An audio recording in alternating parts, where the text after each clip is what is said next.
Hello बच्चों, आप लोग कैसे हो। मैं चंद्रशेखर त्रिवेदी आज अपने ओरिएंट केमिस्ट्री क्लास में solubility of gas in liquid की बात करूँगा। Solubility of gas in liquid. तो चलिए देखते हैं कि solubility of gas in liquid किस प्रकार से और किन किन फैक्टर से अफेक्ट होती है।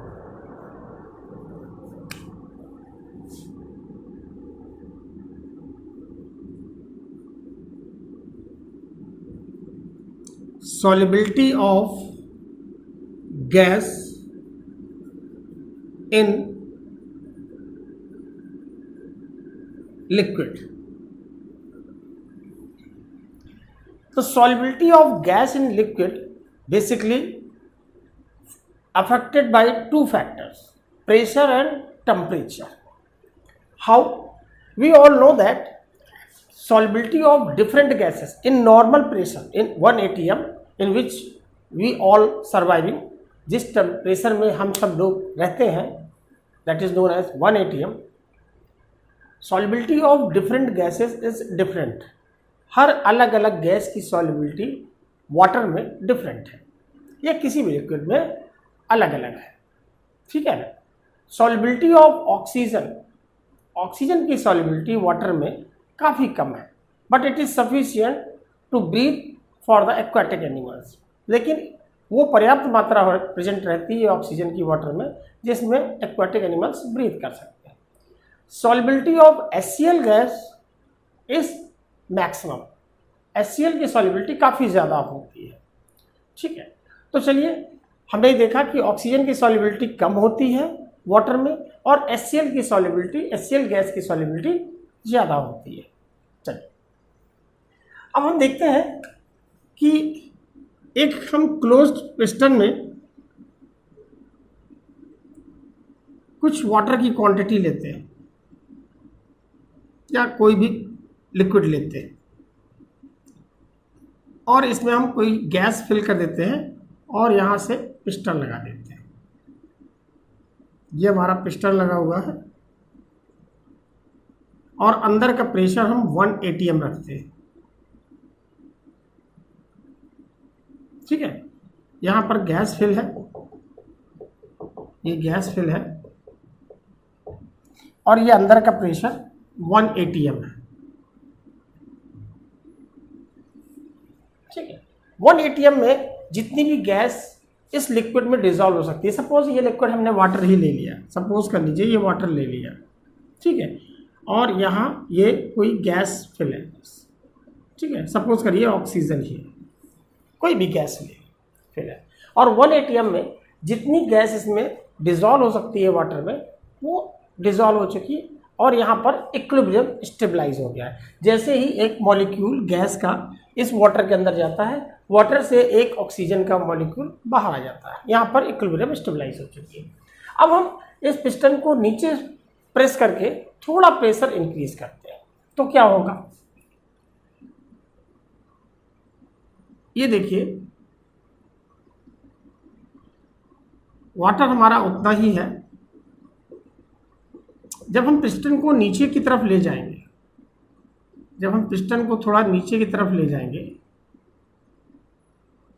तो क्या होगा, ऑब्जर्व करिए जरा इसको। ये पिस्टन जैसे ही नीचे की तरफ गया, then all the oxygen molecule और जो भी इसके अंदर गैस है वो gaseous molecule come close to each other and they applying pressure. अब वो प्रेशर किसके ऊपर अप्लाई करेंगे, ये तो सॉलिड मेटल का है पिस्टन, अब ये किस पर प्रेशर अप्लाई करेंगे, लिक्विड की सरफेस पर। लिक्विड की सरफेस पर प्रेशर अप्लाई करेंगे because they are continuously striking, वो उसकी सरफेस से लगातार स्ट्राइक करेंगे, टकराएंगे, ठीक है। And they try to penetrate inside the liquid, और वो लिक्विड के अंदर घुसने की कोशिश करेंगे। और इस तरह से जैसे ही हम प्रेशर यहाँ पर बढ़ाएंगे, यहाँ पर हमने प्रेशर जो है वो 1 atm से ज़्यादा कर दिया प्लस P, कुछ प्रेशर हमने इसमें बढ़ा दिया। तो अब क्या होगा, जैसे ही हम प्रेशर बढ़ाएंगे तो due to more strikeness of the gaseous molecule on the surface of water they start penetrating more quantity inside the water. तो इनकी ज़्यादा मात्रा वाटर के अंदर पेनिट्रेट होने लगी। क्यों? क्योंकि यहाँ अभी ज़्यादा स्पेस था, ये आराम से यहाँ पर रैंडम जिगजैग मोशन कर रहे थे, ये इससे स्ट्राइक कम कर रहे थे, जितने कर रहे थे उतने अंदर चले गए, डिसॉल्व हो गए, और यहाँ पर इक्विलिब्रियम स्टेबलाइज हो गया। लेकिन जब हमने प्रेशर बढ़ाया and these gases molecule come close to each other, they more molecule striking to the surface of liquid and tries to penetrate inside the liquid, and some of the molecules success to penetrate inside the liquid and dissolve inside the water। ठीक है, तो इस तरह से जैसे जैसे हम pressure increase करते हैं तो क्या होता है, सॉलिबिलिटी इंक्रीज होती है। अगर हम प्रेशर इंक्रीज करते हैं तो सॉलिबिलिटी इंक्रीज होती है। गैसियस सॉल्यूट के केस में, अगर सॉल्यूट हमारा गैसियस है तो अगर हम प्रेशर इंक्रीज करते हैं तो सॉलिबिलिटी इंक्रीज होती है। ठीक है, लेट्स सी द टेम्परेचर।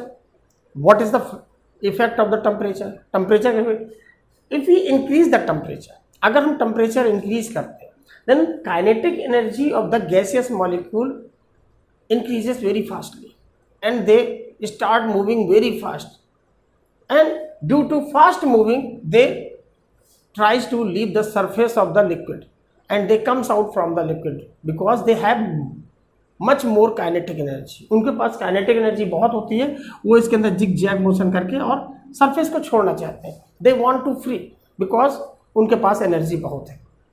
ठीक है, तो अगर हम टेम्परेचर बढ़ाते हैं किसी भी लिक्विड का, तो उसके अंदर जो भी गैसियस मॉलिक्यूल है वो सभी due to high kinetic energy leave the surface, वो उस लिक्विड की सरफेस को छोड़ करके बाहर आ जाएंगे। ठीक है, तो यानी कि अगर हम टेम्परेचर इंक्रीज करते हैं तो सॉलिबिलिटी पर क्या फर्क पड़ेगा, सॉलिबिलिटी डिक्रीजेस, तो सॉलिबिलिटी डिक्रीज होगी। ठीक है ना, तो ये हमारे पास दो पॉइंट निकल गया है कि अगर गैसियस सॉल्यूट के केस में प्रेशर बढ़ाएंगे तो सॉलिबिलिटी बढ़ेगी, और अगर टेम्परेचर बढ़ाएंगे तो सॉलिबिलिटी घटेगी। ठीक है, and it's vice versa, pressure अगर घटाएंगे तो सॉलिबिलिटी घटेगी, टेम्परेचर घटाएंगे तो सॉलिबिलिटी बढ़ेगी। ठीक है, now after discussing the solubility of gas in liquid, we move towards the next topic which relate the solubility of gas and liquid given by Henry. So the next topic in your NCERT is Henry law।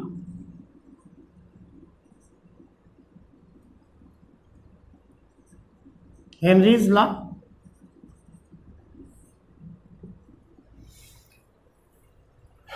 Henry gave a quantitative relation between the partial pressure of gas and their solubility inside the liquid। Henry ने एक quantitative relation दिया solubility of gas और उसके partial pressure पर। उन्होंने क्या कहा, Henry ने, partial pressure of the gas in vapour phase, ऊपर ये जो ऊपर गैस है, partial pressure of the gas in vapour phase is directly proportional to the mole fraction of gas present in the solution liquid। ठीक है, तो उन्होंने कहा कि partial pressure of the gas is directly proportional to the mole fraction of the gas present in the solution. Pressure जितना ज्यादा होगा ऊपर गैस का, मोल फ्रैक्शन लिक्विड में उतने ही ज़्यादा गैस के डिजॉल्व होंगे। जैसे मैंने अभी बताया, यहाँ प्रेशर कम था, यहाँ पर कम डिजॉल्व हो रही थी, यहाँ पर हमने प्रेशर बढ़ाया, ज़्यादा डिजॉल्व हो गई, मतलब उसके मोल फ्रैक्शन बढ़ गए। ठीक है, तो उन्होंने कहा कि solubility of the gas is directly proportional to the partial pressure. Solubility of the gas is directly proportional to the partial pressure of the gas. ठीक है, अब यहाँ पर प्रोपोर्शनल का साइन जब हटा तो यहाँ पर एक कांस्टेंट आया KH, that is known as Henry constant. इसको कहा गया KH it is Henry constant.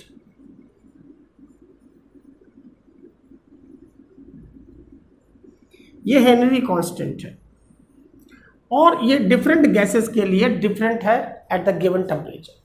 Temperature constant रहेगा at constant temperature Henry law is different for the different gases. अलग अलग गैसों के लिए इसकी वैल्यू अलग अलग है, ठीक है ना।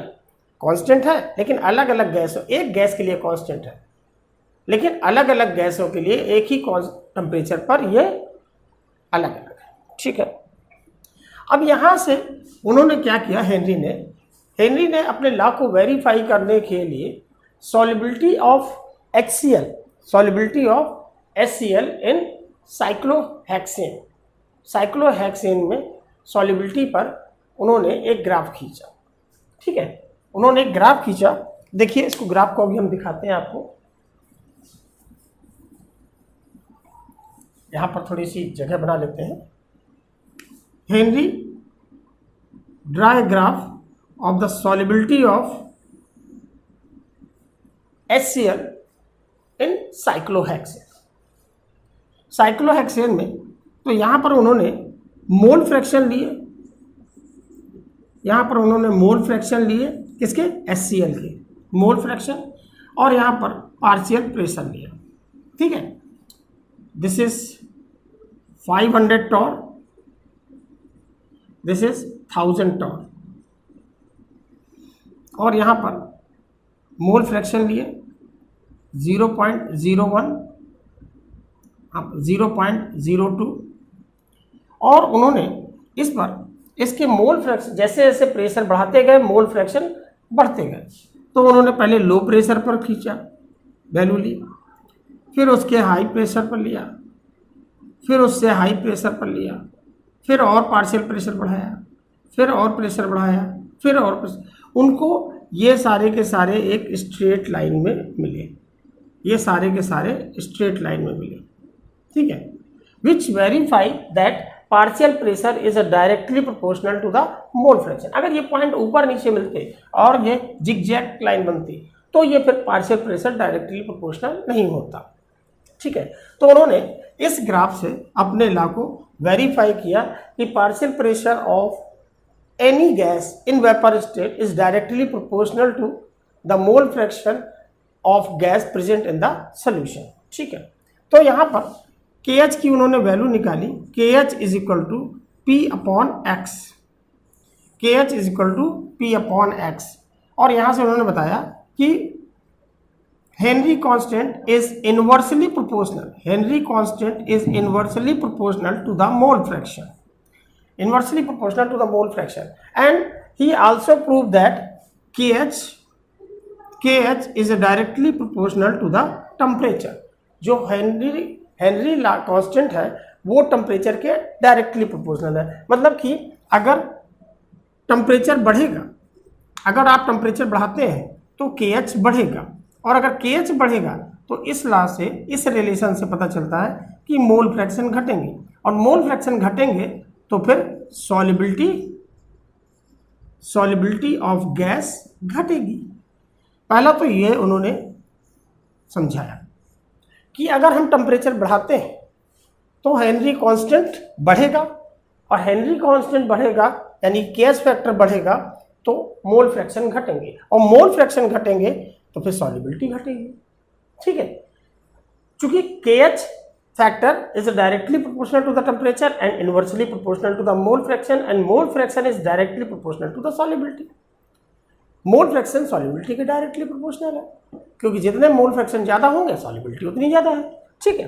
तो इसका वाइस वर्स उन्होंने दिया कि T if temperature is decreases then KH factor also decreases and mole fraction increases and solubility also increases, ठीक है।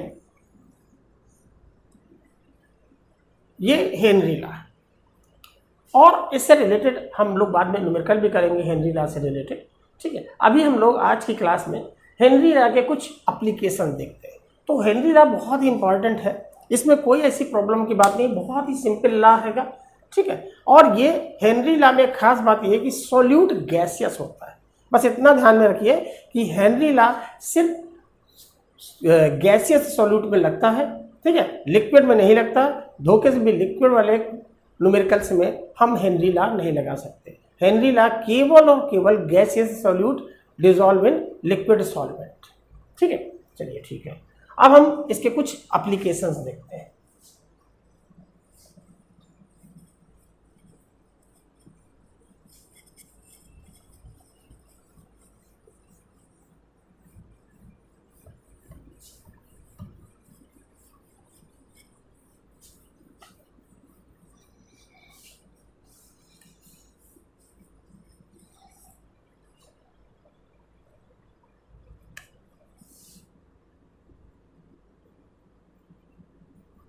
Application of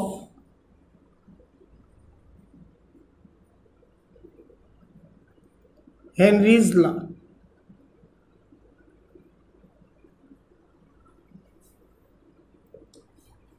हेनरी लॉ हमारी डेली लाइफ में बहुत जगह एप्लीकेबल है। कुछ खास एप्लीकेशंस को देखते हैं। ठीक है, जैसे सबसे पहला आपके एनसीईआरटी में दिया हुआ है, aquatic animals feel better in cold water. Why aquatic animals feel better in cold water? Aquatic animals cold water में ही क्यों बेटर फील करते हैं, why not in hot water? तो क्या होता है कि व्हेन टेम्परेचर इंक्रीजेस, जब टेम्परेचर इंक्रीज होगा तो मोल फ्रैक्शन टेम्परेचर इंक्रीज होगा तो केएच फैक्टर इंक्रीज होगा, और केएच फैक्टर इंक्रीज होगा तो मोल फ्रैक्शन घटेगा, मोल फ्रैक्शन घटेगा तो फिर सॉल्युबिलिटी अब वाटर में क्या है, सॉल्युबिलिटी ऑफ O2 डिक्रीजेस, तो सॉल्युबिलिटी ऑफ O2 डिक्रीज होगी, और जब ऑक्सीजन कम होगी so they are unable to breathe properly, तो अच्छी तरह से ब्रीथ नहीं कर पाएंगे, इसलिए वो वार्म वाटर में अपने आप को क्वाइट वेल फील नहीं करते। ठीक है, इसलिए उन्हें ठंडा पानी अच्छा लगता है और उसमें वो बेहतर तरीके से सांस ले सकते हैं। ठीक है, क्यों? क्योंकि कोल्ड वाटर में जब टेम्परेचर कम होगा तो केएच फैक्टर कम होगा और इस वजह से मोल फ्रैक्शन बढ़ेंगे और सॉल्युबिलिटी ऑफ ऑक्सीजन बढ़ेगी और वो आसानी से ब्रीथ कर सकेंगे। ठीक है, चलिए दूसरा केस है packing of cold drink bottles. Cold drink bottles, as we know, cold drink bottles contains carbonic acid that formed by carbon dioxide plus water to form carbonic acid. Carbonic H2CO3, carbonic acid. So when cold drink bottle are packed, it is very carefully packed at very high pressure and low temperature. क्यों? क्योंकि अगर pressure high होगा, at high pressure and at low temperature solubility of gas increases. ठीक है, तो maximum quantity of carbon dioxide cold drink में dissolve हो जाएगी। Maximum quantity of carbon dioxide dissolve in the cold drink due to which maximum quantity of carbonic acid will form. ठीक है, और जितना ज़्यादा कार्बोनिक एसिड बनेगा उतना ही कोल्ड ड्रिंक में सेंसेशन आपको पीने में लगेगा। ठीक है, तो यहाँ पर क्या होता है, कोल्ड ड्रिंक की बोतल में आपने देखा है कि थोड़ी सी स्पेस छोड़ दी जाती है। क्यों छोड़ी जाती है? यहाँ पर कोल्ड ड्रिंक इतने से भरी जाती है और जो इतनी स्पेस बाकी रहती है, यहाँ पे कैप लगा होता है आपका, ये कैप लगा होता है। ठीक है, ये जो इतनी स्पेस छोड़ी जाती है व्हेन टेम्परेचर इंक्रीजेस, जब टेम्परेचर इंक्रीज होता है, they are the bottles keep outside from the refrigerator. जब ये रेफ्रिजरेटर बाहर होती है उनका टेम्परेचर एटमॉस्फेरिक टेम्परेचर होता है, then all the carbon dioxide leave the surface due to increase the kinetic energy. Kinetic energy इनकी कार्बन डाइऑक्साइड के मॉलिक्यूल की बढ़ने का, ये सब बाहर आती है और यहाँ पर इकट्ठी हो जाती है, ये सब यहाँ पर इकट्ठी हो जाती है कंप्रेस्ड फॉर्म में। And when we keep the bottle in the refrigerator lowering the temperature, जैसे इनका टेम्परेचर लो होता है their kinetic energy decreases and they again penetrate inside the water and react with water to form the carbonic acid। और इसीलिए cold drink हम जब ठंडी होती है तभी पीने में टेस्ट लगता है, अदरवाइज वार्म में टेस्ट नहीं लगता। क्यों? क्योंकि जब गर्म होती है तो सारी कार्बोनिक एसिड बाहर निकल जाती है, इसमें एक भी कार्बोनिक एसिड नहीं बचता। ठीक है, तो इसमें कोई टेस्ट नहीं लगता। ठीक है, तो why cold drink bottle packed at low pressure and sorry high pressure and low temperature. High pressure और लो टेम्परेचर पर क्यों पैक किए जाते हैं? To increase the solubility of carbon dioxide in the cold drink. ठीक है। Third one sorry scuba divers. Scuba divers means गोताखोर। Scuba divers जब समुद्र में अंदर जाते हैं, they carry a oxygen cylinder in their back. वो अपने पीठ में एक ऑक्सीजन सिलेंडर ले जाते हैं। तो इसमें हमारा हेनरी लॉ का क्या मतलब है? तो जो हमारा ऑक्सीजन सिलेंडर होता है उसमें 3 गैसेस होती है, नाइट्रोजन होती है, ऑक्सीजन होती है और उसमें हीलियम होती है। ठीक है। नाइट्रोजन उसमें 56.2% होती है, ऑक्सीजन इसमें 32.1% होती है और हीलियम 11.7% होती है। टोटल आपका 100% होगा। ठीक है। तो अब इसमें होता ये है, हीलियम का क्या रोल है? हीलियम जो है वो नाइट्रोजन से हल्की होती है और लेस डेंस होती है। तो ये इस गैस के मिक्सचर को फ्लो स्मूथ कर देती है, आसानी से ये फ्लो होता है। क्योंकि नाइट्रोजन, अगर ऑक्सीजन और नाइट्रोजन बन रहेंगे तो नाइट्रोजन की डेंसिटी ज़्यादा है, तो फिर जो पर्सन ब्रीथ कर रहा है उसको ज़्यादा एफर्ट करना पड़ेगा ब्रीथ करने के लिए।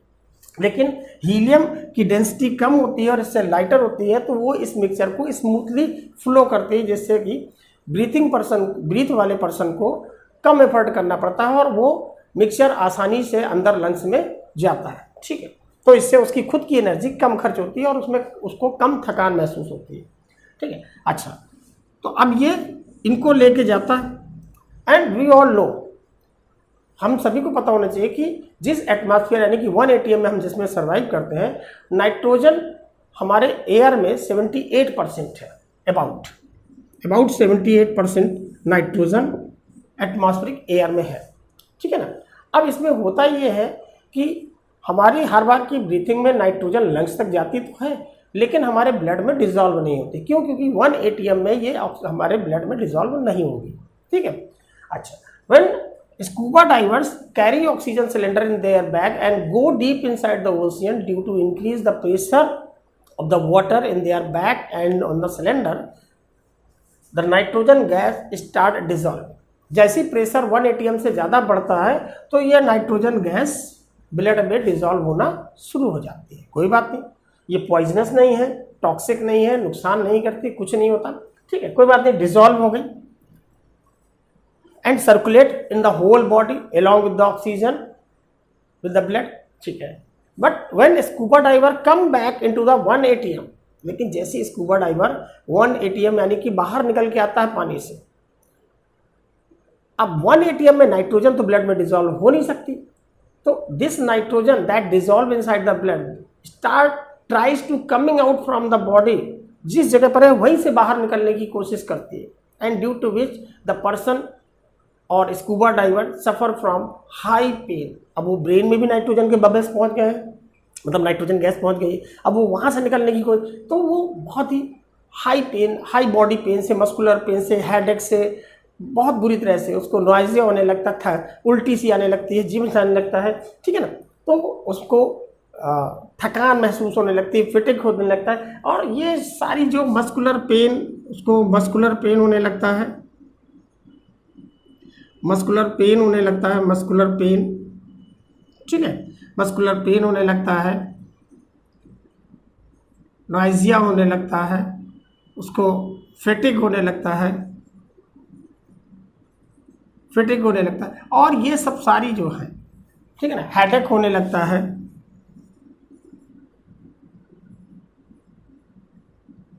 हेडेक होने लगता है। ये सब सारी चीजें मिलकर के, इन सारी प्रॉपर्टीज को एक नाम दिया गया बैंड्स। इन सारी चीजों को, इन सारी कैरेक्टरिस्टिक्स को नाम दिया गया एक bands. Means scuba diver suffer from bands, मतलब ये सारे बैंड्स के अंदर ये सारे कैरेक्टरिस्टिक्स रख दिए गए, मस्कुलर पेन, हेडेक, नॉइजिया, फिटिक। ठीक है, ये सब उसको होने लगता है। एंड इतना ज़्यादा कभी कभी जितने ज़्यादा नीचे जाते हैं उतनी ज़्यादा नाइट्रोजन डिजॉल्व हो जाती है। तो उससे, उस मस्कुलर पेन, उस हेडेक से बचाने के लिए क्या होता है कि उनको एनेस्थीसिया दे देता है, थोड़ी देर वो आराम से सोते हैं और उसने उस सोने के प्रोसेस में धीरे धीरे करके सारी नाइट्रोजन उनकी बॉडी से एक्सेलेशन के द्वारा बॉडी से बाहर निकल जाती है और फिर वो उस पेन से रिलैक्स पा जाते हैं। ठीक है, तो ये स्कूबा डाइवर्स। अब यहाँ पे स्कूबा डाइवर्स में हमारा क्या एप्लीकेशन है, हम हेनरी लॉ का क्या एप्लीकेशन है, मतलब कि तो यहाँ पे हेनरी लॉ का एप्लीकेशन ये है कि जैसे जैसे प्रेशर इंक्रीज होता है, जैसे जैसे प्रेशर इंक्रीज होता है वैसे वैसे नाइट्रोजन गैस की सॉल्युबिलिटी हमारे ब्लड में बढ़ती है। ठीक है ना, क्योंकि जब स्कूबा डाइवर 1 atm में होता है तब नाइट्रोजन ब्लड में डिसॉल्व नहीं होती, but as scuba diver dive inside the ocean and go deep inside the ocean, and due to increase the pressure, slowly nitrogen start dissolving in the blood, and that's why when the scuba diver return back into the 1 atm, he suffer from all these problems which is known as bends। इन सारी problem से सफ़र करता है जिनको commonly एक नाम दिया गया है बेंड्स। ठीक है, तो ये सारी प्रॉब्लम्स उसको फेस करनी पड़ती हैं और वो जितना नीचे जाता है ये प्रॉब्लम्स उतनी ज़्यादा पड़ती हैं क्योंकि उतनी ज़्यादा नाइट्रोजन डिसॉल्व हो जाएगी। ठीक, ओके। फिर चौथा एप्लीकेशन है माउंटेनर्स।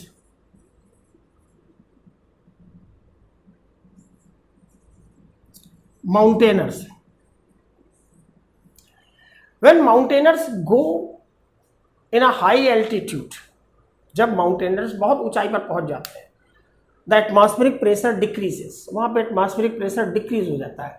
अब जब प्रेशर डिक्रीज हो जाएगा, आप समझिएगा, जब प्रेशर डिक्रीज हो जाएगा तो डेफिनेटली सॉल्युबिलिटी, किसकी सॉल्युबिलिटी, अब वहाँ पे सॉल्युबिलिटी किसकी बची, solubility of oxygen in blood, solubility of oxygen in blood decreases. ठीक है, तो जब when mountaineer go at the high altitude due to reduce in the pressure, solubility of oxygen in blood decreases, तो blood में oxygen की solubility घटने लगती है। अब सॉल्युबिलिटी जब घटने लगती है तो क्या कहें, माउंटेनर्स स्टार्ट फ्रीक्वेंट ब्रीथिंग, वो जोर जोर से सांस लेना शुरू करता है।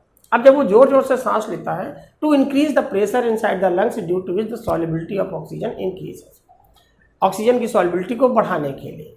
और इसमें उसको क्या होता है, फिटिक, थकान होती है।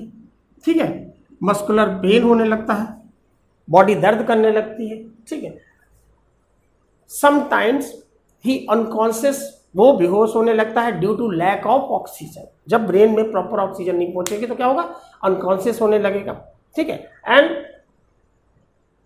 इन all this condition sometimes mountaineers reach to the death, कभी कभी उनकी डेथ तक हो जाती है। ठीक है, due to lack of oxygen, जब ऑक्सीजन प्रॉपर हमारे ब्रेन में नहीं पहुंचेगी, हम बहुत देर तक अनकॉन्शियस रहेंगे तो हमारा ब्रेन डेड भी हो सकता है। ठीक है, तो ये माउंटेनर्स को प्रॉब्लम होती है और इसीलिए माउंटेनर्स अपने साथ ऑक्सीजन सिलेंडर लेके जाते हैं कि जहाँ पर भी प्रेशर लिमिट से ज़्यादा लो जाता है वो सिलेंडर से, ऑक्सीजन सिलेंडर से ब्रीथिंग करते हैं, क्योंकि उससे प्रेशर में ऑक्सीजन आती है और वो सॉल्युबिलिटी को, ऑक्सीजन की सॉल्युबिलिटी को ब्लड में क्या करती है, मेंटेन करती है। ठीक है, so all these are the 4 applications related to the Henry law. Okay बच्चों, तो हम लोग अब अगले वीडियो में मिलेंगे जिसमें हम लोग देखेंगे solubility of liquid in liquid solvent. ठीक है, यानी कि solubility of liquid solute in liquid solvent, but both are volatile liquid, लेकिन दोनों के दोनों कैसे होंगे, वोलेटाइल। ठीक है, तो आप अपनी जानकारी बना के रखिएगा कि वोलेटाइल लिक्विड्स क्या होते हैं। हम लोग मिलते हैं अगले वीडियो में, और जो भी प्रॉब्लम्स अभी तक के टॉपिक में अगर आपको आई हो तो आप उसे कमेंट बॉक्स में डाल सकते हैं, मैं उनके जवाब आपको दूंगा और उन्हें अगले वीडियो में समझाने की कोशिश भी करूंगा। Okay, thank you.